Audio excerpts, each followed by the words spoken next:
देखिएगा ऋग्वेद, ये 9 और 10 मंडल इकट्ठे ही अनुवादित हैं हिंदी भाषा। ये कौन है इन प्रकाशक और अनुवादक? सार्वदेशिक आर्य प्रतिनिधि सभा, महर्षि दयानंद भवन, रामलीला मैदान, नई दिल्ली। ये इनके फोन और फैक्स नंबर हैं। आर्य भाषा भाष्य यानी अनुवाद करता। मुद्रक है Prince offset printers, 1510 Pataudi house, Daryaganj, नई दिल्ली। फोन नंबर इतने उनके। इन्हीं का अनुवाद है। एक विशेष आश्चर्य की बात है पुण्यात्माओं, जो वेदों के जानकार कहलाते हैं और परमात्मा को निराकार बताते हैं, उन्हीं के कर कमलों से अनुवादित हैं ये वेद। यहां परमात्मा ने दया करी आप और हम पर, इनकी बुद्धि पर पत्थर डाल दिए, इन चंद श्लोकों के अनुवाद ठीक करवा दिए। अन्यथा यदि ये दास अनुवाद करता, ऐसा ही करना था। लेकिन ये कहते कि रामपाल को संस्कृत नहीं आती, उसने गुरुओं के पास बैठ के जो ना वैदिक रीति से ग्रंथों को पढ़ा नहीं, यह भी समस्या हल करवा दी परमपिता ने आपके लिए। इन्हीं इंजीनियरों के द्वारा अनुवाद करवा दिया। अब कहीं चुल्लू भर पानी में डूब कर मर जाएंगे। जो न्यू क्या करते वेदों में निराकार परमात्मा बताया है। देखिएगा, हम पहले इसको लेते हैं ऋग्वेद मंडल नंबर 9, सूक्त 82 और मंत्र नंबर 1। इसमें क्या कहा कि सर्व उत्पादक प्रभु यानी सबकी उत्पत्ति करने वाला परमात्मा, प्रकाश रूप सद्गुणों की वृष्टि करने वाला और पापों का हरण करने वाला, नाश करने वाला, वह परमात्मा, वह राजेव राजा के समान। राजेव राजा के ये 269 पर 269 पर है। आगे इसका शेष अनुवाद यहां पर है 270 पर। ऋग्वेद मंडल नंबर 9 सूक्त 82 का मंत्र 1 पढ़ रहे हैं। राजा के समान दर्शन यह है, नर आकार है, राजा के समान देखने योग्य है। वह पृथ्वी आदि लोक लोकांतरों के चारों ओर शब्दमान हो रहा है। वह वर्णीय पुरुष को यानी अच्छी आत्मा को, जो दृढ़ भक्त है, उसको पवित्र करता हुआ प्राप्त होता है। जिस प्रकार विद्युत आकाशीय बिजली स्नेह वाले स्थानों को आधार बनाकर प्राप्त होता है, उसी प्रकार उक्त गुणों वाले परमात्मा ने इन ब्रह्मांडों को उत्पन्न किया। अब इसमें क्या स्पष्ट हो गया कि परमात्मा सशरीर है और पापों का नाश करने वाला है, और वो दृढ़ भक्त को, अच्छी आत्मा को आकर मिलता है, वहां से चल कर आता है। राजा के समान देखने योग्य है। वो उद्देश्य क्या लेकर आते हैं देखिएगा। ऋग्वेद मंडल नंबर 9 सूक्त 82 का अब मंत्र 1 पढ़ लिया, अब 2 पढ़ देंगे। हे परमात्मन, उपदेश करने की इच्छा से आप यानी तत्व ज्ञान बताने के लिए आप महापुरुषों को प्राप्त होते हो, उनको मिलते हो। आप अत्यंत गतिशील पदार्थ के समान हमारे आध्यात्मिक यज्ञ को प्राप्त होते हैं। आप इन्होंने कबीर का अर्थ सर्वज्ञ कर दिया। यह है कबीर वेदस्य, यो पर लगा है, संधि छेद करके इन्होंने इसका अर्थ सर्वज्ञ कर दिया। यहां लिखना था आप कबीर देव हैं, शुद्ध स्वरूप हैं, हमारे पापों को दूर करके हे सोम, हे अमर परमात्मा, आप हमको सुख दें। अब ये समस्या हल करते हैं, ये समाधान करते हैं कि कबीर की जगह कबीर देव लिखना था। कबीर देव। हम जैसे वेदों को वेद बोलते हैं, जैसे किसी का नाम वेद प्रकाश है, वो लिखता है वेद प्रकाश, हम बोलते हैं वेद प्रकाश। तो ऐसे ही हम वेदों को वेद बोलते हैं और कबीर को कबीर बोलते हैं, कबीर को कबीर। तो ये सिद्ध करते हैं कि जहां कवि लिखा है ना अपसर्ग लगा के, तो बुद्धिमान व्यक्ति जो परमात्मा से परिचित है, आत्म ज्ञान से परिचित है, वो यदि अनुवाद करेगा तो यहां लिखेगा कबीर देव। यहां सर्वज्ञ ने लिखना, क्योंकि यहां परमात्मा की महिमा चल रही है। और जहां परमात्मा का वर्णन हो वेद में, तो वहां कबीर का अर्थ कबीर देव लिखना पड़ेगा। हम कबीर साहब कहें, देव माने भगवान। जिस प्रकार इन्होंने यजुर्वेद के अनुवाद में किया वो दिखाते हैं। देखिएगा, ये यजुर्वेद है, हमने ऋग्वेद रख दिया, अब यजुर्वेद में दिखाते हैं। प्रकाशक हैं सर्वदेशी कार्य प्रतिनिधि सभा 2/5 महर्षि दान भवन रामलीला मैदान नई दिल्ली से छपा। ये इसका अनुवाद करता है। मुद्रक है Prince offset printers 1510 Pataudi house Daryaganj नई दिल्ली से। इसके हम आपको 36 में अध्याय में ले चलते हैं। 36 में अध्याय, ये अध्याय 36वां 63 अध्याय। इसके प्रथम मंत्र में लिखा है कि ऋचम वाचम परपदे मनो यजु परपदे। ये यजु शब्द है, इसका 2 अपसर्ग लगे हैं। तो इसका अनुवाद महर्षि दानव जी ने बिल्कुल ठीक किया है। देखिएगा यहां पर क्या है, यजु का अर्थ कर दिया यजुर्वेद, बिल्कुल सही लिखा। यदि इस शब्द का अर्थ कर देते तो कैसे जानते कि यजुर्वेद के बारे में कहा ये। ठीक इसी प्रकार जहां पर वेदों में परमात्मा की महिमा हो तो वहां लिखना पड़ेगा कि आप कबीर देव हैं। सर्वज्ञ, कोई कवि सर्वज्ञ हुआ आज तक? यदि कोई काव्यकार के बारे में कोई प्रकरण हो, प्रसंग हो, तो वहां कवि शब्द अंडरस्टूड है, काव्यकार है। लेकिन परमात्मा की महिमा है वेद में जहां पर, तो वहां कबीर देव लिखना पड़ेगा, उस कबीर का अर्थ। ठीक इसी प्रकार जहां पर कबीर शब्द है ऐसे लिखा हुआ, उसको कबीर देव लिखना चाहिए इन्होंने। हम वह को बै बोलते हैं, हम कवि को कवि बोलते हैं, कबीर। देव माने परमात्मा दिखाते हैं आपको इन्हीं के अनुवादों में। देखिएगा ये अथर्ववेद है, ये कहां से छपा है ये देखिएगा। प्रकाशक है पंडिता राकेशा रानी, प्रधान कार्यालय वेद मंदिर महात्मा वेद भिक्षु सेवा आश्रम लेखराम नगर इब्राहिमपुर मुकमेलपुर दिल्ली। ठीक है, इसका चतुर्थ कांड देखेंगे। ये चतुर्थ कांड अनुवाक नंबर 1 और मंत्र नंबर 7 में इन्होंने सभी फैसला कर रखा है। इसमें क्या लिखा है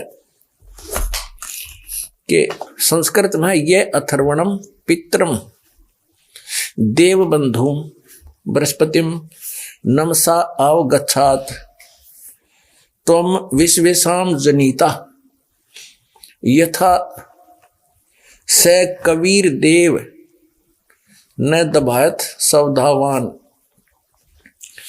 इसमें इन्होंने देखो, इन्होंने कबीर का अर्थ कर दिया मेधावी, और सावधावान माने कर दिया अनुवास्वम धारण सामर्थ्य वाला।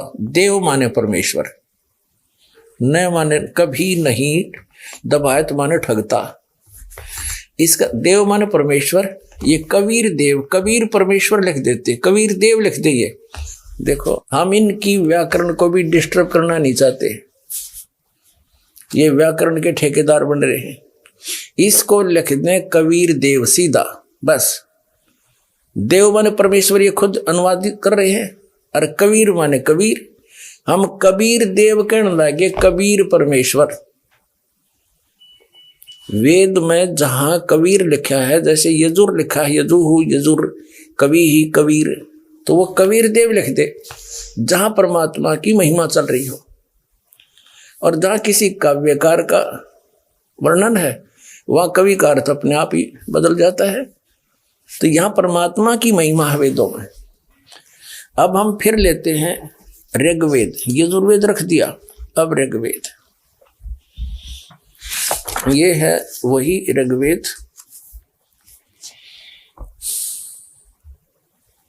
अनुवादकर्ता और ये मुद्रक ये है। अब हम इसके ऋग्वेद मंडल नंबर 9, सूक्त नंबर 82 और मंत्र नंबर 1 को तो हम पढ़ चुके हैं, फिर पढ़ लेते हैं एक बार। 82 का मंत्र नंबर 1, इसमें के ए सर्व उत्पादक प्रभु, प्रकाश रूप, सद्गुणों की वृष्टि करने वाला, पापों का हरण करने वाला, पाप नाश करने वाला, राजे राजा के समान। ये 269 रुपये राजा के और 270 रुपये के समान दर्शनीय है। और वह पृथ्वी आदि लोक लोकांतरों के चारों ओर शब्दमान हो रहा है। वह वर्णीय पुरुष को, श्रेष्ठ पुरुष को, भक्त को, जो दृढ़ भक्त है उसको पवित्र करता हुआ प्राप्त होता है। जिस प्रकार विद्युत स्नेह वाले स्थानों को आधार बनाकर, विद्युत माने आकाशीय बिजली, प्राप्त होता है। अब इसका क्या अर्थ है? जैसे दृढ़ भक्त को, अच्छी आत्मा को भगवान मिलता है, और वो कैसे मिलता है? जैसे आकाशीय बिजली धातु विशेष पर गिरती है। जैसे पहले कांसी धातु के थाली और बेले हुआ करते, कांसी, और वर्षा के दिनों में यदि वो बाहर आंगन में पड़े होते तो हमारी दादी जी कहा करती कि इन कांसी के थाली और बेलों को अंदर रख लो। आकाशीय बिजली अमूमन कांसी धातु पर गिरती है, क्योंकि उसका उससे एक विशेष अट्रैक्शन होता है। ऐसे ही परमात्मा ऊपर के लोक में रहता, सतलोक में, जो लोक के तीसरे पृष्ठ पर विराजमान है, और वहां से गति करके आता है। उन अच्छी आत्माओं को, दृढ़ भक्तों को मिलता है, जो उनके मार्ग को आगे बढ़ा सके, विचलित ना हो, जो दृढ़ भक्त हो, उनसे उस परमात्मा का विशेष अट्रैक्शन होता है। ठीक है, अब हम आपको दिखाते हैं ऋग्वेद मंडल नंबर 9, सूक्त 86 का मंत्र नंबर 26। इसमें क्या है? ये कबीरत्व है, कबीरत्व। यहां देखा, यज्ञ करने वाले यजमानों के लिए, यानी यज्ञ माने धार्मिक अनुष्ठान, भक्ति करने वाले यजमान माने भक्तों के लिए परमात्मा सब रास्तों को सुगम करता हुआ उनके विघ्नों को, संकटों को नाश करता है, मर्दन करता है, उनको पवित्र करता हुआ और अपने रूप को सरल करता हुआ वह कांति में परमात्मा वो कबीर देव है। यहाँ सर्वजनी यहाँ लिखना था कबीर देव, कबीर साहब। विद्युत के समान क्रीड़ा करता हुआ वर्णीय पुरुष को, यानी अच्छी आत्मा को, श्रेष्ठ भक्त को प्राप्त होता है। आप देखो ऋग्वेद मंडल नंबर 9, सूक्त 86 का मंत्र 26 पढ़ लिया, अब 27 पढ़ेंगे। इतना सा पढ़ेंगे, जो परमात्मा धूलोक के तीसरे पृष्ठ पर विराजमान है, ओए होए, एक स्थान पर रहता है, जो परमात्मा धूलोक के तीसरे पृष्ठ पर विराजमान है, वहां बैठा है। अपने आत्मा धूलोक का अर्थ है तेज। ये देखिएगा ऋग्वेद मंडल नंबर 9, सूक्त 54 चम्मन का और मंत्र नंबर 3। ये क्या लिखा है कि सूर्य के समान जगत प्रेरक यह परमात्मा सोम स्वभाव वाला और जगत प्रकाशक है और सब लोकों को पवित्र करता हुआ भुवनोपरि तिष्ठति, संपूर्ण ब्रह्मांडों के ऊर्ध्व माने ऊपर भाग में वर्तमान है। इन्होंने वर्तमान लिख दिया, वहां लिखना था विराजमान है, वहां बैठा है। तिष्ठति माने बैठा है। भुवनों ऊपरी, भवनों के सबसे ऊपर, ऊर्ध्व माने ऊपर के भाग में विराजमान है, बैठा है, तिष्ठति। ठीक है, वहां बैठा है। सभी लोकों के ऊपरले हिस्से में बैठा है। ऊपर 4 लोक हैं, एक सतलोक, अलखलोक, अगमलोक और अकैलोक। उन चारों के ही ऐसे 4 रूप धारण करके परमात्मा उनके ऊपरले हिस्से में तीसरे विभाग में बैठा है। अब ये सिद्ध हो गया, एक तो ये सिद्ध हो गया कि परमात्मा नर आकार है, मनुष्य दृश्य है और वो कबीर देव है, एक स्थान पर रहता है। और दिखाते हैं आपको, इसी ऋग्वेद मंडल नंबर 9 सूक्त नंबर 96 के मंत्र नंबर 16 से लेकर 20 तक एक विशेष निर्णायक ज्ञान है।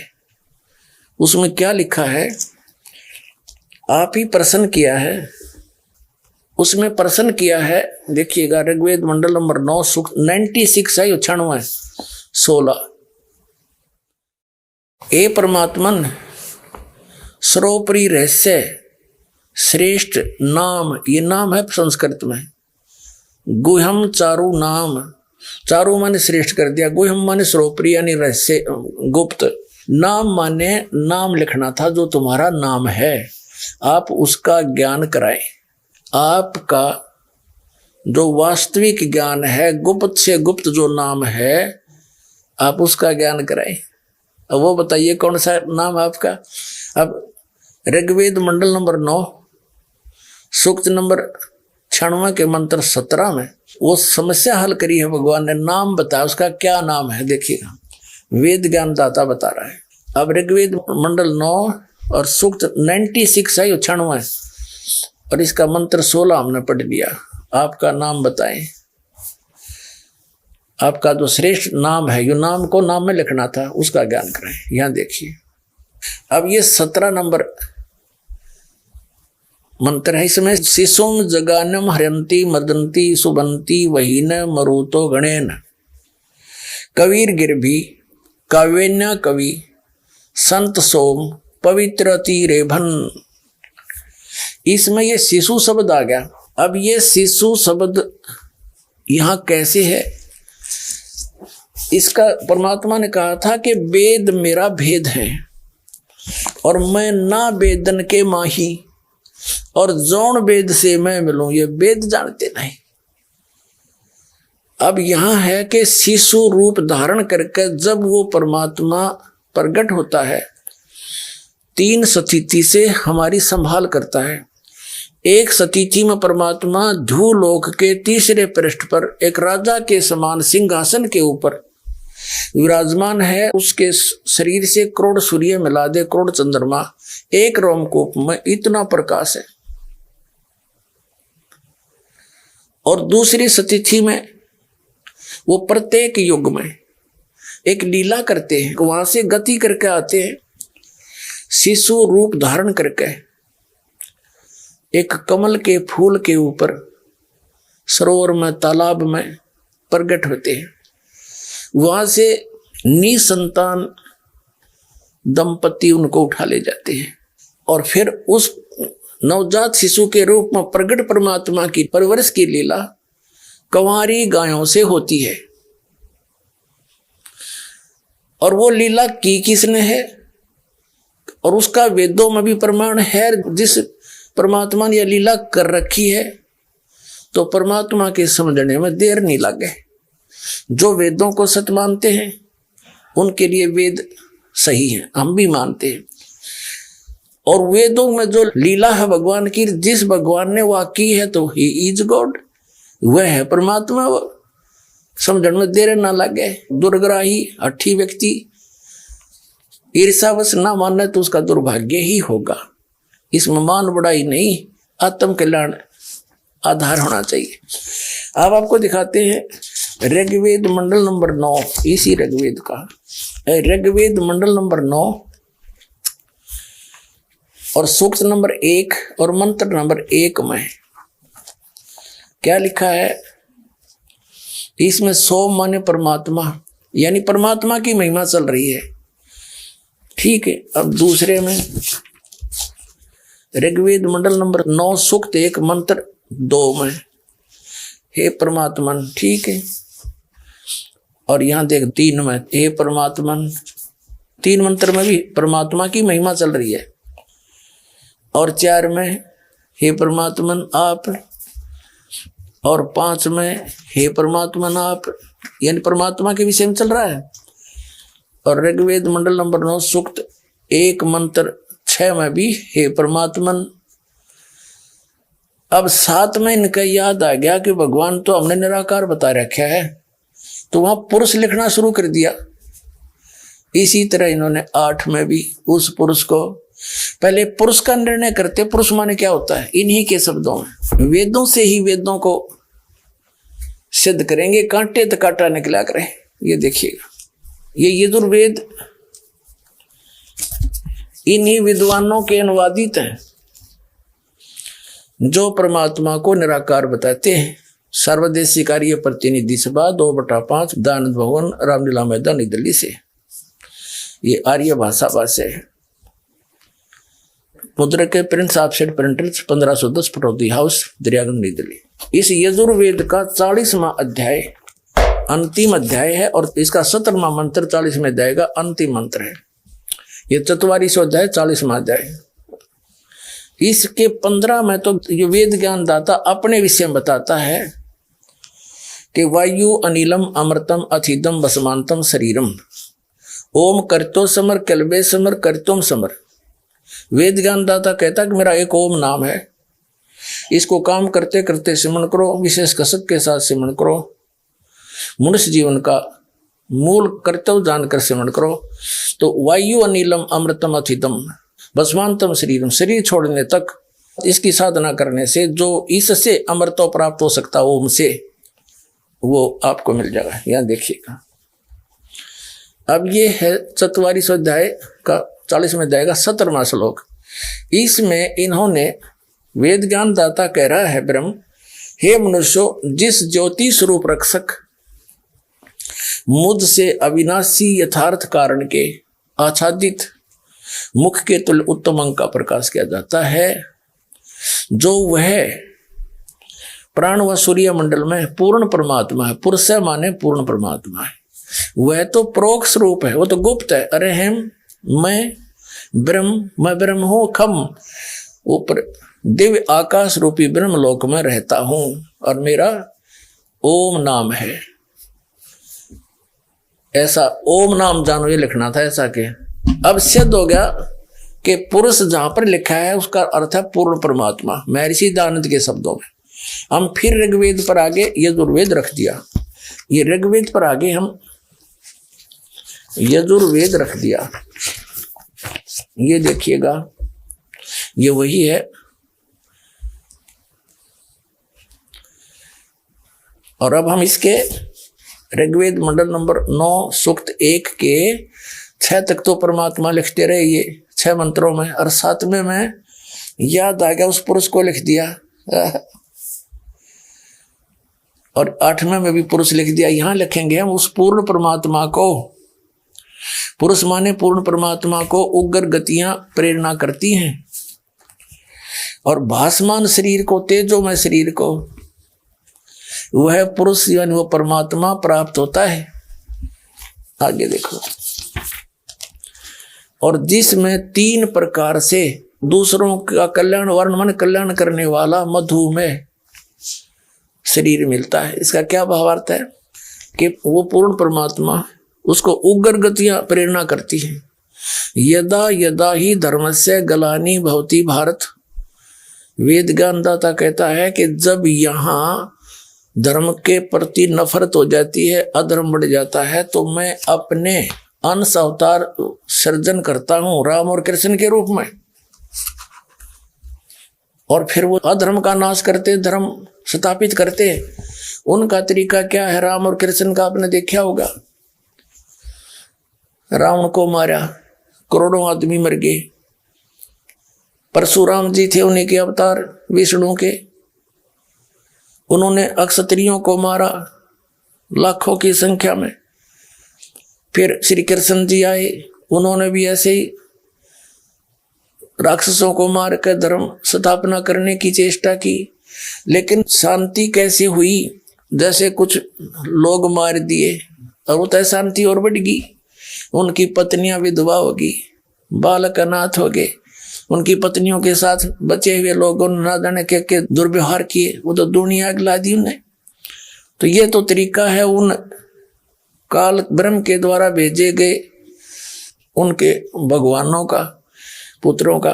और अब वो पूर्ण परमात्मा शांति स्थापना कैसे करता? वो ज्ञान से करता है, और वो स्वयं आता है और सबको ज्ञान देता है। तो जैसे यहाँ लिखा है कि उस परमात्मा को उग्र गतियां यानी बहुत भयंकर स्थितियां जब पृथ्वी पर हो जाती हैं, उनसे प्रेरित होता है, और फिर वो एक अन्य हल्का तेज पुंज का रूप धारण करके यहाँ प्रकट होता है।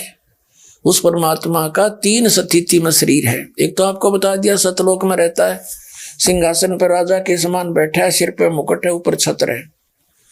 वेद भी बताते हैं जिन महापुरुषों को परमात्मा मिले और ले गए वापस छोड़ा, उन्होंने भी यही बताया। अरस कुरुस पर समेत गुमत है, जहां परमेश्वर का डेरा, सवेत छत्र सिर मुकुट विराज है, और देखत ना उस चेहरे नु। एक स्थिति वहां रहते हैं उनके, जो सतलोक में रहता परमात्मा सिंहासन पर बैठे राजा के समान, उनके एक रोमकूप में करोड़ सूर्य मिला दे, करोड़ चंद्रमा। इतना तेज है उस रूप में। न्यू का न्यू यहाँ आ जाओ उसी शोभा से, तो हम देख नहीं सकते, हमारी चरम दृष्टि बंद हो जा। तो इसलिए परमात्मा अन्य हल्के तेज पुंज का अपने रूप को सरल करके आता है। ऋग्वेद मंडल नंबर 9 सूक्त 86 के मंत्र 26 में आपने देखा कि अपने रूप को सरल करता हुआ हल्के तेज पुंज का करके आता। जैसे एक कमरे में 4-5 टाइप की ट्यूब लग रही हो, 1000 की, एक 500 की, एक 100 की, और एक 10 वाट की या 0 की। जब फुल रोशनी होती है तो सभी जगा ले, उनकी आवश्यकता हो, और सबको बंद करके 0 का बल्ब ऑन रख लिया, पर्याप्त प्रकाश है उसमें, उसको उसकी आवश्यकता उतनी है तो उतना ही रहेगा। ऐसे ही परमात्मा अपने शरीर के नूर को हल्का कर लेता है, कम कर लेता है, फिर वहां से चलकर आता है। अब दूसरी स्थिति आपको बता दी कि नवजात शिशु के रूप में कमल के फूल पर प्रत्येक युग में एक लीला करता है ऐसी, और सरोवर में कमल के फूल पर आता है, जिस कारण से जल के ऊपर विराजमान होने के कारण परमात्मा नारायण कहलाता है। नार माने जल, उसके ऊपर आकर विराजमान होने के कारण वो परमात्मा नारायण कहलाता है। और वहां से निसंतान दंपति उन्हें उठा ले जाते हैं। और तीसरी स्थिति में परमात्मा जब चाहे अन्य एक साधु ऋषि का रूप बनाकर, महात्मा का रूप बनाकर कहीं प्रकट हो जाता है, और अच्छी आत्माओं को मिलते हैं, उनको फिर ज्ञान देते हैं, अध्यात्म ज्ञान से परिचित कराते हैं। अब दूसरी प्रकार के शरीर में वो परमात्मा शिशु रूप धारण करके आता है, दूसरी प्रकार की लीला करता हुआ। तो उसका प्रकरण देखिएगा। जब वो परमात्मा शिशु रूप धारण करके आता है और उसको निसंतान दंपति कमल के फूल से उठा ले जाते हैं, तो उनकी परवरिश की लीला कंवारी गायों द्वारा होती है। वो पूर्ण परमात्मा होता है जो ऐसी लीला करता है, ये वेद बताते हैं। देखिएगा ऋग्वेद मंडल नंबर 9 सूक्त 1 का अब मंत्र नंबर हम 8 पढ़ चुके हैं, अब 9वां पढ़ेंगे। इमम माने उस सोम स्वभाव वाले श्रद्धालु पुरुष को, इन्होंने यहाँ सोम माने उस परमात्मा को, ये अपने करकमलों से लिख रहे हैं। ये देखिएगा इसी के प्रथम मंत्र में सोम माने परमात्मा, इस प्रथम मंत्र में सोम माने सोम स्वभाव परमात्मा, ठीक है, परमात्मा, इसी परमात्मा का जिक्र चलता चलता हम 9वें श्लोक में आगे, ऋग्वेद मंडल नंबर 9 सूक्त 1 मंत्र 9 में, इसमें भी शिशुम शब्द है। यहां लिखा कि उस सोम माने उस परमात्मा को, परम पुरुष को, अमर पुरुष को, जो शिशु रूप में प्रकट होता है, उस समय सब प्रकार से अधन्या माने बिना दनाई, गायें तृप्त करती हैं। अब अधन्या का अर्थ होता है, जैसे हमारे लोकल क्षेत्र में हरियाणा में जो गाय नए दूध ना हुई है, उसने ये कहते हैं ये बिना दनाई है। अधन्या बिना धनाई यानी जिसको बैल ने टच ना किया हो, जो गर्भवती ना हो, और अभिधन्या जिसको बैल ने कभी टच ही ना किया हो, कंवारी। अभी अधन्या धेनवय यानी कुंवारी गायों के द्वारा, गौओं के द्वारा उस शिशु रूप में प्रकट परमात्मा के परवरिश की लीला होती है। इसका ये अर्थ है। फिर देख लीजिए, ऋग्वेद मंडल नंबर 9 सूक्त 1 मंत्र 9 हम पढ़ रहे हैं। उस सोम माने अमर पुरुष को, सोम स्वभाव वाले पुरुष, श्रद्धालु पुरुष को, अमर पुरुष को, जो शिशु रूप में प्रकट होता है, सभी प्रकार से अभिधन्या यानी जिनको बैल ने कभी टच नहीं किया, गौवे, उन गौवे द्वारा वो गौवें तृप्त करती हैं, उससे उनकी परवरिश की लीला होती है। जो वेदों में लिखा है, वर्णन है वो परमात्मा की महिमा, और ऐसी लीला जिसने की हो तो कौन है परमात्मा? वही है परमात्मा। अब दिखाते हैं 600 वर्ष पहले उस कबीर देव ने, कबीर साहब ने, जिसको दानक दुल्हा कहा करते थे, उसने ये लीला की है, वो भगवान है। दिखाते हैं उनकी जीवनी में 600 वर्ष पहले जो लीला की थी, वो आदरणीय धर्मदास साहिब जी ने लिपिबद्ध कर रखी है। देखिएगा, ये है पवित्र कबीर सागर, जिसमें परमात्मा की लीला वर्णन है। जब कबीर साहब आए थे, संपूर्ण 11 भाग, खेमरा श्री कृष्ण दास प्रकाशन, बम्बई। कबीर सागर संपूर्ण भाग, ये वही। इसके कौन है संशोधक? कबीर पंथी ही इसके संशोधक हैं। कबीर पंथी भारत पथिक स्वामी युगलानंद बिहारी द्वारा परिष्कृत, ये इसके मुद्रक एवं प्रकाशक हैं। खेमरा श्री कृष्णदास अध्यक्ष, श्री वेंकटेश्वर परेश, खेमरा श्री कृष्ण मार्ग, कृष्णदास मार्ग, मुंबई। इसका थोड़ा सा मौखिक सुनाता हूं, उसके बाद आपके बहुत आसानी से समझ में आ जाएगा। परमात्मा 600 वर्ष पहले इस कलयुग में सन 1398 संवत 1455 ज्येष्ठ सुदी पूर्णमासी को सचखंड से, सतलोक से चलकर आए थे। ब्रह्म मुहूर्त में अरे कमल के फूल पर शिशु रूप धारण करके विराजमान हुए थे। उनके प्रत्यक्ष दृष्टा एक अष्टानंद नाम के ऋषि थे, जो उसी सरोवर पर प्रतिदिन स्नान करके आते थे। गर्मियों का मौसम था और वहीं पर बैठकर अपनी साधना को, उस समय अपने गुरु द्वारा प्राप्त साधना को किया करते थे। वो ऐसा करने में व्यस्त थे, ट्राई कर रहे थे। उसी समय ब्रह्म मुहूर्त यानी सूर्योदय होने से लगभग 1.5 घंटा पूर्व आकाश से एक प्रकाश का गोला सा आया। अष्टानंद जी ने देखा कि इतना तेज प्रकाश कैसे आ रहा है, इतनी गति से। उसकी आंखें चुंधियागी, बंद होगी। जैसे हम सूर्य की तरफ देखते हैं, आंखें बंद होती हैं तो सूर्य का प्रकाश रहित आकार दिखाई देता है। ठीक इसी प्रकार जब अष्टानंद जी ने उस प्रकाश के गोले को देखना चाहा, उसकी आंखें बंद होगी, वो सहन नहीं कर सकी चरम दृष्टि। आंखें बंद हुई तो उसने क्या देखा कि एक शिशु रूप दिखाई देता है, उसका ही प्रकाश था। वो बालक सा दिखाई दिया, उसकी आंखों में ऐसा चमका सा लगा, जैसे सूर्य की तरफ देखने के बाद आंखें एक तरफ भी कर लें तो उसका प्रकाश रहित आकार अवश्य सामने उसके रिफ्लेक्शन के रूप में आगे आगे घूमता रहता है। ऐसी दशा उसकी होगी। और कुछ देर के बाद वो प्रकाश एक कोने में सिमट गया, उस तालाब के कोने में। अष्टानंद जी ने सोचा कि अपने गुरुजी से पूछूंगा ये मेरी कोई भक्ति की उपलब्धि है या मेरा कोई धोखा है। अपने गुरु स्वामी रामानंद जी ब्राह्मण महर्षि थे, वेदों और गीता और पुराणों के मर्मज्ञ माने जाते थे।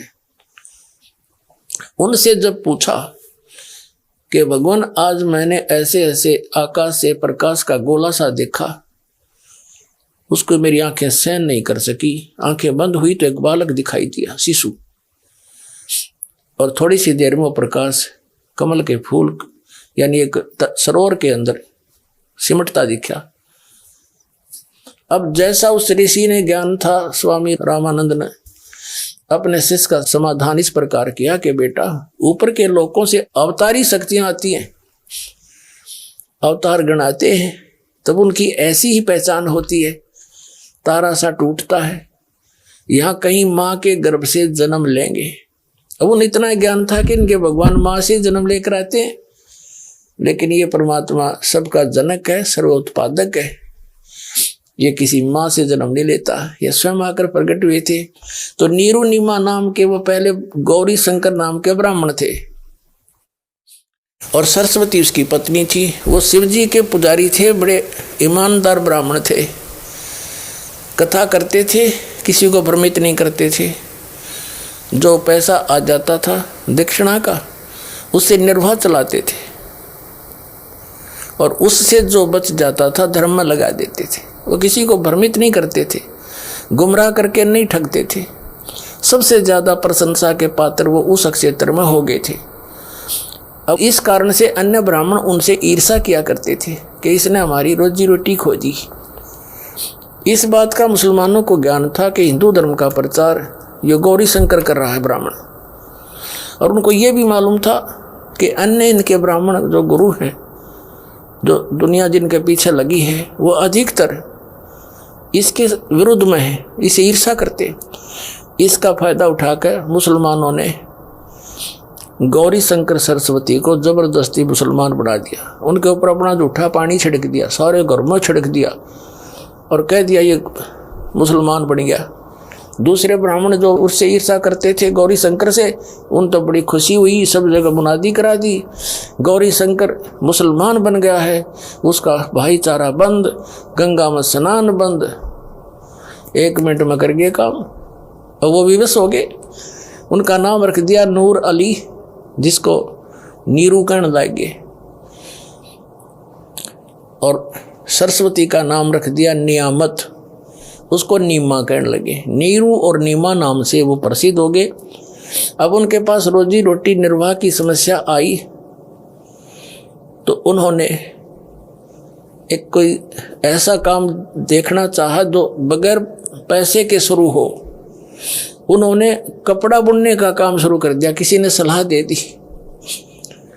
और कपड़ा बुनने में कुछ नहीं करना, 4 लकड़ के लठ गाड़ने होते हैं, तार पूरा अपना उस पर लागे करने, जिस कारण से वो जुलाहा कहलाए। वो निसंतान थे, आयु बहुत हो गई थी, 60 वर्ष के आसपास। उनका गंगा में स्नान करना बंद करा दिया था, तो वो उस लहर तारा तालाब में स्नान करने जाया करते, जहां परमात्मा आकर विराजमान हुए थे कमल के फूल पे।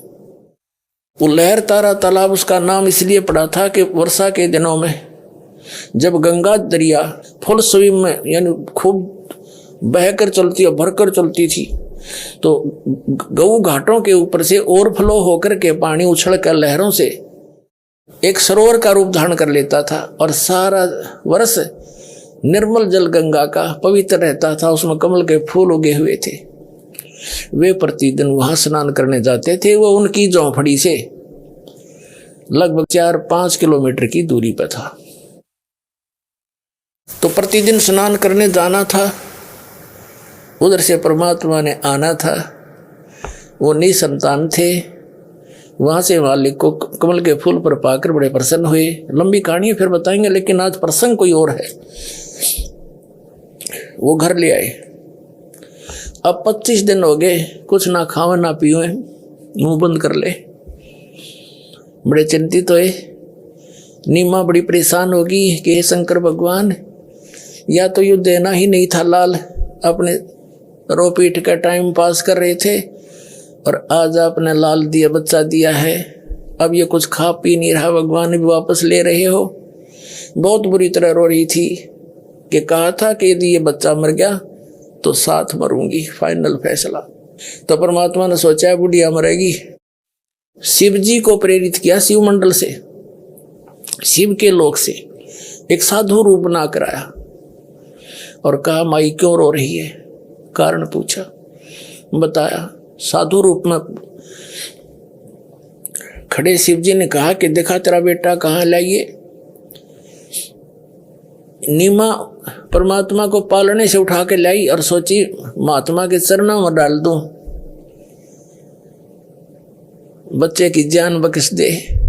जो ही चरणों में डालना चाहा, बच्चा आकाश में उड़ गया और उस साधु शिव जी के सिर के समान हवा में खड़ा हो गया, से ठहर गए। अब शिव जी समझ गए कि माई ये तो बहुत सिद्धि वाला बालक है। ऐसे हाथ किया शिव जी ने उसके हाथों में आगे और 7 बार चर्चा करी दोनों ने। परमात्मा ने कहा नवजात शिशु रूप में कि महात्मा जी इनसे कहो कुंवारी गाय लाओ, उसका दूध पीऊंगा मैं। अब नीमा से कहा शिव जी ने कि तेरे पति को बुला और एक कुंवारी गाय लाओ और कोरा बर्तन लाओ को मार के, एक छोटा सा मटका। ऐसा ही किया गया। फिर बोले भगवान 25 दिन की लीला में आयु में कि महात्मा जी आप इसके ऊपर थपकी लगा दो बछिया के कमर पे, तब यह दूध देगी। शिव जी ने थपिया लगाई, थपकी लगाई, लंबे लंबे सतन हो गए। पात्र वो नीचे रखा हुआ था कोरा, वो चल पड़ा, दूध अपने आप ने खूब जोर से धार बंध गई और पात्र भरते रुक गया। वह गाय फिर डेली दूध देने लगेगी, कुंवारी गाय। अपने आत्मा ये लीला किसने की जो वेद बताते हैं, वो ऐसी लीला करता जब शिशु रूप में प्रकट होता है, उग्र गतियां प्रेरणा करती है उसको। जब हाहाकार मच जाता, 600 वर्ष पहले आए थे परमात्मा, ऐसी शांति कर गए थे, अभी तक चल रही थी वो। अब 50 वर्ष से फिर बिजली गिर गई, हाहाकार मच गई, एक माया माया दिखाई देती है, कितना जुल्म हो गया, हाहाकार मचिए। अब ये धर्म की स्थापना फिर होगी इस दास के माध्यम से और फिर से शांति होगी। तो उस समय परमात्मा जब आए थे 600 वर्ष पहले, ये लीला की थी और लिपिबद्ध की हुई 600 वर्ष पहले की, आज की नहीं है ये। तो इसे आसानी से समझ में आ जाएगा हु इज गॉड, जिसके बारे में वेद भी बताते हैं और वो लीला कर रखी है। देखिएगा ये कबीर सागर संपूर्ण 11 भाग, खेमरा श्री कृष्ण दास प्रकाशन बंबई।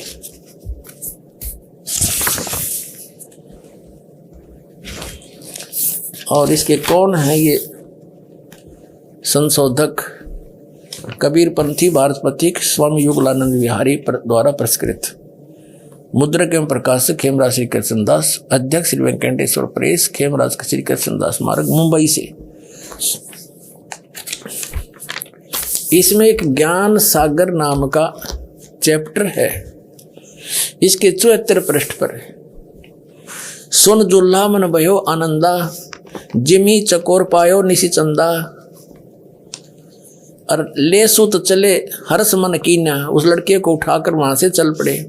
तासो पुनस असबोल ही लीना, सुत काशी को ले चले, लोग देखण ते आवे, लोग देखण आओ जब इतने सुंदर बालक ने। अन्न पानी बख्शे नहीं, अन्न पानी खावे नहीं, दुल्ला शोक जनावे। दुल्ला ने फिर चिंता होगी। तब जुल्हा मन कीन तिवाना, रामानंद सौ कही उत्पाना। अब इसमें क्या वर्णन दिया है कि रामानंद से जाकर के उस नीरू ने, जुल्हाए ने प्रार्थना की, ऋषि जी मुझे एक पुत्र ऐसे ऐसे जंगल में मिला है फूल के ऊपर, और कुछ खाता पीता नहीं, कुछ विधि बताओ, कुछ जंतर मंत्र करो। अब इन्होंने, क्योंकि ये कबीर सागर ये है तो यथार्थ लीला, परमात्मा ने पता था कि कबीर पंथ में कुछ काल के दूत घुसेंगे, फिर उसकी पूर्ति के लिए कबीर परमेश्वर जी ने अपनी प्यारी आत्मा गरीबदास जी को भेजा। गांव छुड़ाने जिला ददर हरियाणा में, वहाँ सतलोक से चलकर आए परमात्मा जो लीला करते हैं। सतलोक से एक साधु महात्मा के रूप में 10 वर्ष के बालक गरीबदास जी जाट जाति में थे। गांव छुडानी में बहुत बड़े जमींदार थे। 1400 एकड़ जमीन थी, 1400 किले, और पाली जा रहे थे खेतों में। तो वहाँ भी परमात्मा आए थे, कुंवारी गाय का दूध पिया था। काफ़ी लंबी कहानी है। सचखंड लेकर गए थे, फिर वापस छोड़े थे, उनको दिव्य दृष्टि दी थी। जैसे तुलसीदास जी ने लाखों वर्ष पुरानी पहले की घटनाएं रामायण की, रामलीला की, राम भगवान की अपनी चौपाइयों में एडिट चित्रण कर दिया, वो सबको मान्य है। ऐसे ही गरीबदास परमात्मा को पूर्ण परमात्मा ने दिव्य दृष्टि दी थी। उनकी दिव्य दृष्टि में और तुलसीदास जी की दिव्य दृष्टि में दिन रात का अंतर था। यह दूरबीन समझ लो, दूरदर्शी, किसी की थोड़ी रेंज किसी की ज़्यादा होती है। ऐसे तो गरीबदास जी ने उस परमात्मा की महिमा आँखों देखा और फिर साथ में उनकी दिव्य दृष्टि से एडिटी चित्रण किया, और वही इसमें मिला। इसमें थोड़ा सा प्रकरण बदला गया है कि रामानंद जी से पूछा,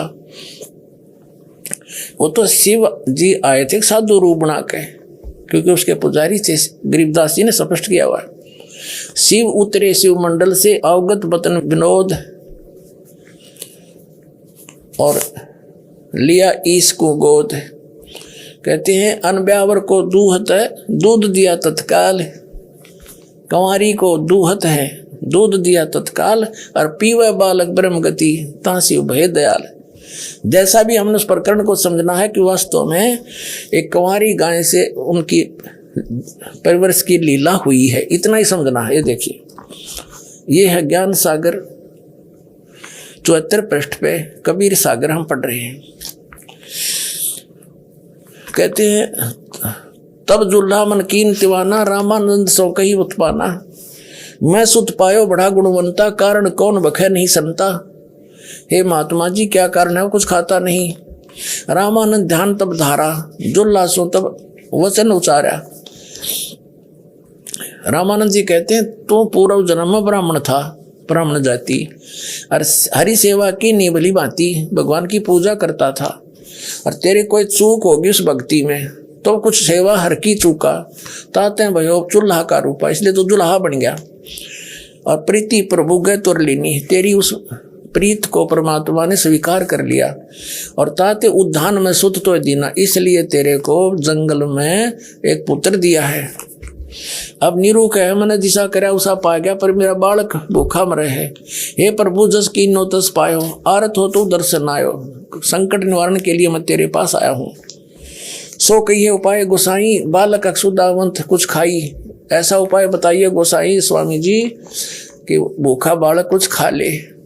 रामानंद अस युक्ति उचारा, तुम सुत कोई ज्ञानी अवतारा, तेरा बेटा कोई विद्वान पुरुष है, और बचिया जाही बैल नहीं लागा, सो ले ठाड करते ही आगा।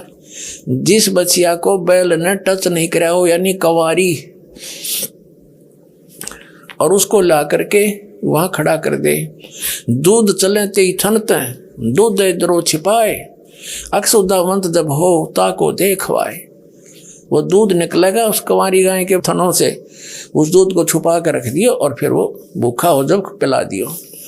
जुल्हा एक बछिया ले आवा, कंवारी बछिया, और चलो दूध कोई मरम न पावा। चलो दूध जुल्हा हरसाना, राख छिपाए कहो नहीं जाना। दूध, अब देखो, दूध तब पीवत नाम कबीरा, खिलत संत संग मत धीरा। अब यहाँ इन्होंने, क्योंकि सच्चाई छुपा नहीं करती, इन्होंने विचलित होकर कह दिया, जैसे किसी ने टोक दिया होगा वो दूध कौन आया था, ऐसा जो नीरू ने बताया, तुमने देखा, तो विचलित हो गए कबीरपंथी, उन्होंने रामानंद का नाम ले दिया। जैसे भी घटना यह नौकी नो घटी है, वो दूत कौन था, फिर वो गुप्त आए थे भगवान शिव जी, गरीबदास जी ने अपनी अमृतवाणी में स्पष्ट किया हुआ है। तो हमने सिर्फ इतना देखना था कि वो परमात्मा शिशु रूप धारण करके आए, कमल के फूल पर विराजमान हुए, नीरू निमा नाम के जुल्हा उठा ले गए। उनके परवरिश की लीला बालकपन में कुंवारी गाय से हुई, और ये हमारे वेद बताते हैं। तो वो जब आता है ऊपर के लोक में रहता है, वहां से गति करके आता है और फिर वो शिशु रूप में प्रकट परमात्मा की परवरिश की लीला कुंवारी गाय से होती है। अब फिर देखिएगा ऋग्वेद मंडल नंबर 9 सूक्त नंबर 1 मंत्र 9 में। अब हमने ऋग्वेद उठा लिया, ये सर्वदेशी कार्य प्रतिनिधि सभा महर्षि दान भवन रामला मैदान नई दिल्ली से छुपी है। ये उनका अनुवाद करता है, ये उनके मुद्रक हैं। अब देखिएगा, अब हम ऋग्वेद मंडल नंबर 9 सूक्त 1 के मंत्र नंबर 9 को ही पढ़ेंगे ओनली। मंडल 9 सूक्त 1 और मंत्र 9, ये देखिएगा। उस सोम स्वभाव वाले पुरुष को, उस अमर परमात्मा को जो शिशु रूप में प्रकट होता है, सब प्रकार से निये गौवें अभी अधन्या बिना दणाई पूर्ण रूप सब प्रकार से यानी कंवारी गौवें द्वारा तृप्त करती है, उसको गौवें तृप्त करती हैं। उस शिशु रूप में प्रकट परमात्मा को सब प्रकार से यानी पूर्ण रूप से कंवारी अनटच्ड नवरा ऐन सिनिय क्या होता है बता गौवे सब प्रकार से बिना दनाई यानी कंप्लीट जिन अनटच्ड कुंवारी गौवों के द्वारा वो तृप्त करती हैं गौवें उसको। अच्छा हो गया सिद्ध। अब हम फिर आते हैं ऋग्वेद मंडल नंबर 9 सूक्त नंबर 96 के 96 के मंत्र 16 से लेकर 20 तक। उसमें क्योंकि शिशु शब्द आया था इसलिए ये प्रकरण देना पड़ा कि वहाँ शिशु का क्या अर्थ हुआ। वो भगवान परमात्मा जब आते हैं लीला करते हैं दूसरे टाइप की, एक शिशु रूप धारण करके धीरे धीरे बड़े होते हैं, तो उस समय वो अपने ज्ञान को उच्चारण करते हैं लोकोक्तियों के माध्यम से, कविताओं से, दोहावलियों के माध्यम से, शब्दों के माध्यम से, जैसे कवि बोला करते हैं। वो कबीर देव होता है और एक प्रसिद्ध कवियों में से भी एक उसको प्रसिद्ध पदवी प्राप्त होती है, लेकिन वो होता है भगवान। वो ऋषि रूप में और संत रूप में प्रकट होता है, भी प्रकट होता है, ऐसे लीलाएं करता है, शिशु रूप में भी प्रकट होता है।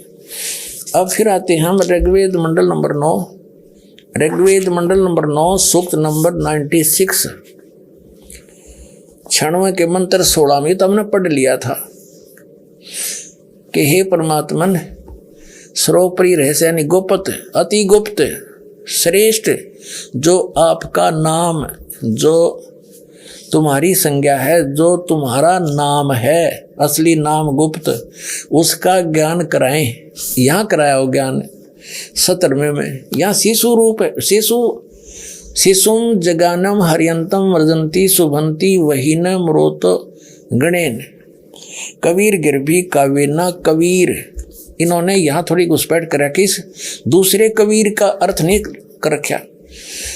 संत सोम पवित्र अत्यति रेभन, इन्होंने क्या अर्थ किया है कि शिशुम शिष्यति सूक्ष्म करोति प्रलय काले जगत जगदिति शिशु पर परमात्मा, उस परमात्मा को यहाँ कहना था जो शिशु रूप में प्रकट होता है, वो परमात्मा को जो सदा प्रकट है। जगानम माने प्रकट होता है, शिशु रूप धारण कर, शिशुम जगानम, शिशु रूप धारण बालक रूप धारण करके प्रकट होता है, यहाँ आता है जो अत्यंत कमनीय है। उसको उपासक लोग बुद्धि विषय करते हैं, स्तुतियों द्वारा उसका गुणगान करते हैं। विद्वान लोग उस गतिशील परमात्मा का, अब देखियो अगर वो परमात्मा सर्वव्यापक था तो गतिशील के हो गया, फिर उसका वो कैसे हुआ गतिशील? गतिशील माने वहां से चलकर आने वाला। परमात्मा का वर्णन गणों द्वारा करते हैं। इसका अर्थ है कवि लोग, गिरभी माने वाणी द्वारा, यहाँ गड़बड़ी कर दी ना, ये है कबीर गिरभी। इसका अर्थ किया इन्होंने कवि लोग वाणी द्वारा, यहां लिखना था कबीर वाणी द्वारा, कबीर, ये कबीर वाणी द्वारा लिखना था, कबीर, इसमें कोई कुछ नहीं करना चाहिए था, कबीर गिर भी, कबीर वाणी द्वारा, कौन, वो कबीर, कावेना, कावेना माने कवितव से, कवितव से यानी कावेन, कावेन माने कवितव से, यानी कवितव, जैसे कवि बोला करते हैं लोकोक्तियों के माध्यम से और दोहों के माध्यम से, साखियों के माध्यम से, शब्दों के माध्यम से वो अपनी महिमा का वर्णन आप ही करते हैं। यही श्रीमद् भगवत गीता अध्याय नंबर 4 के श्लोक नंबर 32 में कहा है कि अर्जुन, यज्ञों यानी धार्मिक अनुष्ठानों की जानकारी ब्रह्मण मुखे सच्चिदानंद घन ब्रह्म के द्वारा अपने मुख कमल से बोली गई अमृतवाणी में विस्तार के साथ कहे गए हैं। वो असली तत्व ज्ञान है। चौथे अध्याय के 34वें श्लोक में कहा कि उस तत्व ज्ञान को तू तत्वदर्शी संतों के पास जाकर समझ, उनको दंडवत प्रणाम करने से, कपट छोड़कर प्रसन्न करने से वो तत्वदर्शी संत तुझे तत्व ज्ञान का उपदेश करेंगे। तो यहाँ वही है कि वो परमात्मा कविताओं से, अपने मुख कमल से बोल बोल कर कविताओं के माध्यम से बोलता फिरता है, जिस कारण से वो प्रसिद्ध कवि की भी उपाधि प्राप्त कर लेता है। लेकिन वो होता है भगवान जो संत रूप में आता है, वो कबीर देव नाम है उसका। ये देखिएगा यहाँ आगे हम, ये है कबीर गिर भी कावेना कबीर संत सोम। वो परमात्मा भगवान होता है, वो कबीर नाम है उसका। और कबीर गिर भी, इस कबीर का दूसरे कबीर का इन्हें कित वर्णन नहीं कर रखा। यहाँ देख, ये फुल पूरा देखिए इसको, ये अनुवाद है इनका। इसमें ब्रैकेट में है वह संस्कृत के शब्द। इसमें देखो, शिशु, जगानम, अर्यंतम, मर्जंती, शुभंती, मरुतः, गणेन, वहीन, कबीर, ये एक कवि लिखा कबीर गिर भी कावेना कविताओं से सोम पवित्रम अत्यति, यानी इस कबीर का कित नाम नहीं। इससे सारा ही प्रकरण चेंज हो गया। ईबदास बताओगे इसका क्या अर्थ है कि वो शिशु रूप में जो प्रकट होता है, आता है जानबूझकर विशेष सुनियोजित योजना अनुसार, तो वो परमात्मा शिशु रूप में प्रकट होता है, धीरे धीरे फिर बड़ा होता है। छोटी ही उम्र में यानी 5 साल की आयु में परमात्मा ने 104 साल के महर्षि श्री स्वामी रामानंद ब्राह्मण, जो महाविद्वान माने जाते थे, उसमें 1400 ऋषि से प्रचारक बना रखे थे, उसके छक्के छुड़ा दिए थे परमात्मा ने छोटी उम्र में। ये ज्ञान बोला था और फिर सचखंड दिखाया कि मैं यहाँ रहता हूँ रामानंद, मैं परमात्मा हूँ। जब रामानंद जी ने भगवान को ऊपर भी देखा और नीचे भी वही देखा, तब कहा था, बोलत रामानंद जी सुनो कबीर करतार, कह रामानंद सब रूप के तुम ही सृजनहार, दो ठोड़ है एक तू भया एक से दो। और गरीबदास समकार ने आए हो मगदो, गरीबदास जी ने वर्णन किया ऐसा, और कहते मैं भगता मुक्ता भया, भरम कर्म भयो नाश। गरीबदास ने ब्रह्म तुम, मेरा हो गया दृढ़ विश्वास, असली परमात्मा आप हो और मैं भक्त, मैं मुक्त हो गया। अब यहाँ बता रहे हैं उसी का वर्णन है कि वो परमात्मा जो शिशु रूप में प्रकट होता है, तो बचपन से ही बड़े बड़े विद्वानों की छक्के छुड़ा देता है, और वो अपने कविताओं से कवियों की तरह बोल बोल कर वाणी बोलता है, अमर वाणी। ऊंचे ऊंचे स्वर में गरज गरज कर कहीं पर भी खड़ा होकर तंबूरा लेकर गाने लग जाते थे। परमात्मा के बच्चे उसके चारों तरफ मंडरा जाते थे, उनको ज्ञान सुनाते थे, उनको उनके उद्धार का मार्ग बताते थे। और महर्षि दानंद परमात्मा की निंदा करते हुए सत्यार्थ प्रकाश में कहता है, कबीर तो तंबूरे लेकर गाया करता, शूद्र जाति का था, इसलिए पंडितों के पास गया विद्या पढ़ने के लिए। संस्कृत किसी ने पढ़ाया नहीं, फिर आप पे उठ पटांग भाषा बना के गाने लग गया, और पीछे तो उनके चेल्यान उसके द्वारा जो भजन बनाए थे वह नोट कर लिए हैं। और नीच जाति दुल्हाओं को मैं वो जो है ना रहता था, कुछ मूर्ख लोग उसके जाल में फंस गए। और वेद तन्यों का वो परमात्मा ऐसा ही करता है, तबूरे लेकर गाता है, कवियों की तरह आचरण करता है। अब दिखाएंगे वेद में। तो वो परमात्मा होता है वो कबीर संत सोम, जिसको तुम यहाँ कबीर देव कहते। कबीर भी ना लिखो, ये व्याकरण वाले ये मान लो वो उस परमात्मा का नाम कवि है इनके हिसाब से, कवि। इस कवि ही का अर्थ यजुर्वेद की तरह यजुर्वेद लिखते हैं, ऐसे कबीर देव लिख दो तुम। हम कबीर देव आप कह देंगे उसने, क्योंकि हम वह को वह बोले हैं। कबीर देव, देव माने भगवान, कबीर देव है और वो कवियों की तरह आचरण करता है। अब ऋग्वेद मंडल नंबर 9 सूक्त 96 के मंत्र 17 को हम पढ़ रहे हैं कि वो परमात्मा कबीर देव है और वो अमर परमात्मा है। वो संत या ऋषि रूप में भी प्रकट होता है और वो ऐसी लीला करता है, कविताओं से, वाणियों को बोलता है, दोहावलियों के माध्यम से, दोहों के माध्यम से, जिस कारण से वो होता है परमात्मा। और आगे देखो ऋग्वेद मंडल नंबर 9 सूक्त 96 का मंत्र हमने 17 पढ़ लिया। इसमें है कबीर गर्भी काविना कवि संत सोम पवित्र अत्यति रेबन माने गरजता हुआ, अनूठी आवाज में बोलता है, कविताओं से स्तुति करते हैं नहीं। और वो कबीर देव अमर परमात्मा होता है। सोम माने अमर परमात्मा है, अमर। इन्होंने गलत कर रखा है, यही देखो इधर, ये इसी ऋग्वेद मंडल नंबर 9 96 के मंत्र 13 में सोम माने अमर परमात्मन। जहाँ ये विचलित हो गए वहाँ तक गड़बड़ कर दी। यहाँ परमात्मा ना लिखा, सोम माने सोम स्वरूप, कोई बात हुई है। अमर परमात्मा वो कबीर संत सोम, वो परमात्मा अमर परमात्मा कबीर नाम है उसका, कबीर होता है। काव्यों द्वारा पवित्रता के साथ पवित्र अमृतवाणी ऊंचे स्वर में बोलता है, कविताओं से बोलता है। वो कबीर गिरभी कबीर वाणी द्वारा बोलता है। अब 18वें में देखिएगा। इस 18वें को पढ़ने से पहले इसका सारांश बताते हैं। इसमें लिखा है कि वो परमात्मा जैसे एक तो शिशु रूप में प्रकट होता है और वो ऋषि रूप में, संत रूप में भी जहाँ चाहे प्रकट हो जाता, तीसरी सतिथि में। और उस ऋषि द्वारा बोली गई उसके मुख से अमृतवाणी उनके बहुत सारे उसके अनुयायी बन जाते हैं। 64 लाख से सोए थे कबीर परमात्मा के, कबीर दुल्हाक दानक के, अमर परमेश्वर के 64 लाख उसमें उनके द्वारा बोली गई अमृतवाणी उनके अनुयायियों के द्वारा आनंद में होती है, बड़ी सुखदायक होती है, बहुत अच्छी लगती है उनको। और वो परमात्मा ऊपर तीसरे लोक में रहता, तीसरे धाम में। देखो गीता अध्याय नंबर 15 के श्लोक नंबर 16 और 17 में 3 पुरुष हैं। पुरुष कहो, प्रभु कहो, परमात्मा कहो, राम कहो, ब्रह्म कहो। एक सरपुरुष है, सरपुरुष 21 ब्रह्मांड का स्वामी है, ये ब्रह्म है।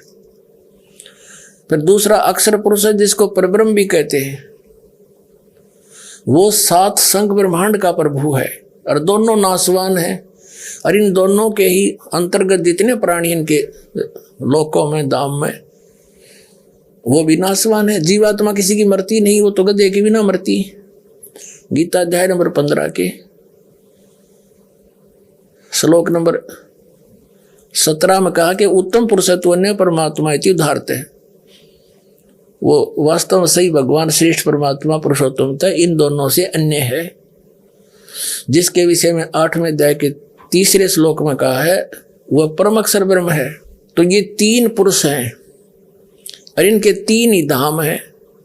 21 ब्रह्मांड का मालिक है ये ब्रह्म है, सरपुरुष है, ये इसका लोक है, धाम है। फिर दूसरा धाम है 7 संग ब्रह्मांड का क्षेत्र, वो भी एक लोक कहलाता है।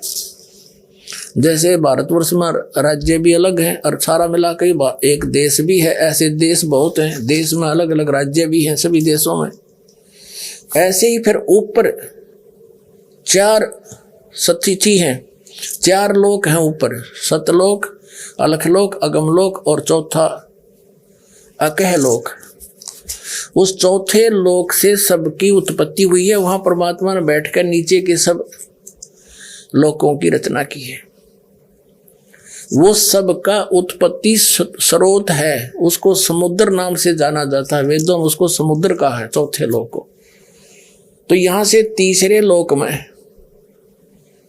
सतलोक में परमात्मा विराजमान है। अब देखिए इनकी कलाबाजी, यहाँ गलती करेंगे थोड़ी सी, ये दिखाऊंगा पर ये पकड़े जाएंगे।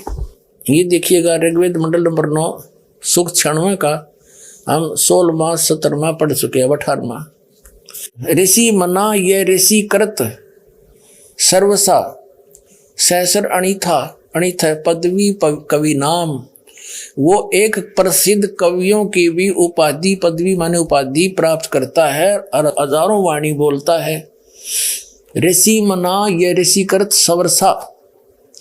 और तृतीयम धाम, तीसरे धाम में महिष शिशंती सोम विराजमानु राजती सतुप। इसका अनुवाद देखेंगे इन इंजीनियरों का, आर्य समाजियों का। देखिएगा यहाँ पर है सोम स्वरूप परमात्मा, ठीक है, पालन की इच्छा करता हुआ जो महान वह परमात्मा। तृतीयम धाम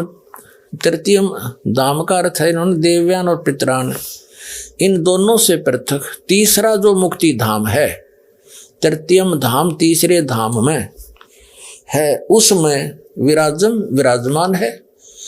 जो इन्होंने यो ज्ञान योगी अड़ा दिया। मूल पाठ में ज्ञान योगी का कोई लिंक नहीं है, इन गलत लिख दिया। इनको याद आ गई कि महर्षि दानंद तो निराकार बतावें, वो एक बैठा तीसरे धाम में, तो यहाँ तो इन थोड़ी सी गड़बड़ी कर दी। और कहते चोर चुरावे तुम बड़ी, और गड्ढे पानी में वो गड्ढे वह ऊपर आवे, सच्चाई छनी ना, सच्चाई ने कहाँ तक छुपा सकता है आदमी। देखो तृतीयम धाम सीधा लिखा, तीसरे धाम में विराजमान है, जो ज्ञान योगी उड़ा दिया इन्होंने उसका प्रकाश करता हुआ।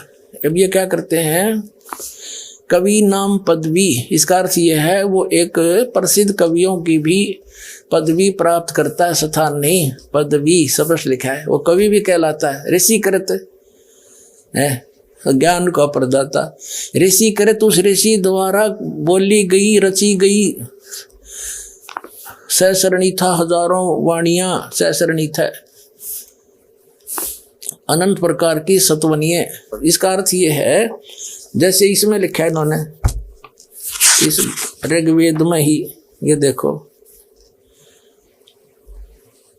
महर्षि दानंद सरस्वती कृत, इनके द्वारा की हुई। यहाँ भी कृत बोल दे, ये खुद ही लिख रहे हैं। ऋषि कृत 9 के 96 के 18 में ऋषि कृत उस ऋषि रूप में प्रकट ऋषि द्वारा की गई।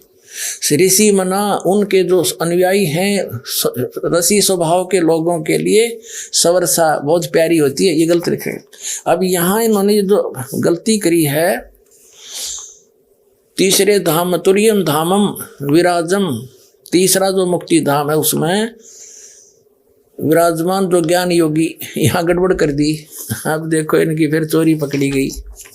यहाँ देखो अब ऋग्वेद मंडल नंबर 9 सूक्त 86 के और मंत्र नंबर 27 में स्पष्ट लिखा कि जो परमात्मा ध्रुवलोक के तीसरे पृष्ठ पर विराजमान है वहाँ बैठा है, ठीक है। या भूल गए ये ज्ञान योगी, वहाँ अड़ा दिया डंगा। अब यहाँ है ऋग्वेद मंडल नंबर 9 सूक्त 54 के और मंत्र नंबर 3 में स्पष्ट किया है कि सूर्य के समान जगत प्रेरक वह परमात्मा, यह परमात्मा। इसका सीधा सार ले लेते हैं, लोगों को पवित्र करता हुआ। भुवनो ऊपरी संपूर्ण ब्रह्मांडों, भुवन माने लोकों के ऊपर, ऊर्ध्व भाग में, ऊपर भाग में वर्तमान है, विराजमान है, तिष्ठति वहां बैठा है।